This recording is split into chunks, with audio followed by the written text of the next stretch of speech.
Serie B-Win. Tutti i colori della passione.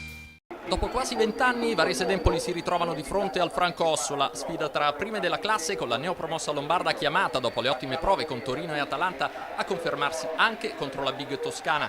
Per la terza giornata di fila, mister Sannino conferma l'11 di partenza, lasciando ancora in panchina il nuovo acquisto Frara.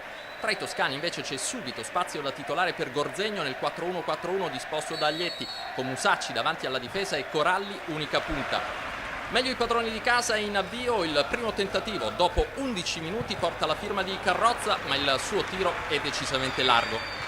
3 minuti dopo ancora una bella combinazione per i padroni di casa, Carrozza, tacco di Cellini a smarcare Buzzegoli che prova il destro dai 25 metri, si salva Pelagotti sul tiro del centrocampista ex di turno, viste le 4 presenze in A con la maglia dei toscani. Break sulla tre quarti per il Varese al minuto 18, il pallone raggiunge Neto Pereira che innesca la rapidità di Carrozza quasi dal fondo, prova un tiro cross, Pelagotti allontana in qualche modo, poi perfeziona il disimpegno la difesa dell'Empoli. Alessandro Carrozza, ex di Gallipoli, Pisa e Taranto, alla seconda stagione con la maglia lombarda. Ci vogliono 25 minuti per vedere in campo l'Empoli, quasi letale però al minuto 25 quando Gianluca Musacci su punizione centra in pieno il palo alla sinistra di Morò.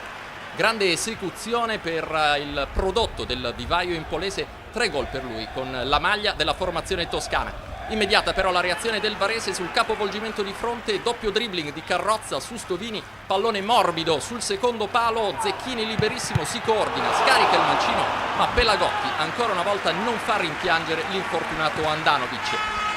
Alberto Pelagotti, classe 89, alla seconda presenza da titolare con la maglia dell'Empoli. Le azioni più pericolose della squadra di Sannino nascono dalle corsie laterali come al minuto 40, quando il cross dalla destra di Neto Pereira trova pronto a colpire Carrozza. Tiro incrociato fuori misura però anche per un possibile tocco ravvicinato di Cellini.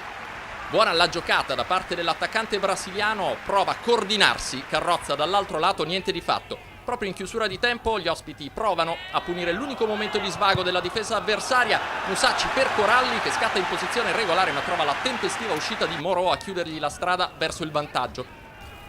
Empoli decisamente più vivace in avvio di ripresa, le indicazioni di Alfredo Aglietti negli spogliatoi sembrano poter dare qualche risultato. Dopo 2 minuti, corner di Musacci, Stovini non trova il tempo per colpire a rete, tocco indietro per la corrente Val di Fiori e gran destro che costringe Pisano a immolarsi per salvare la porta.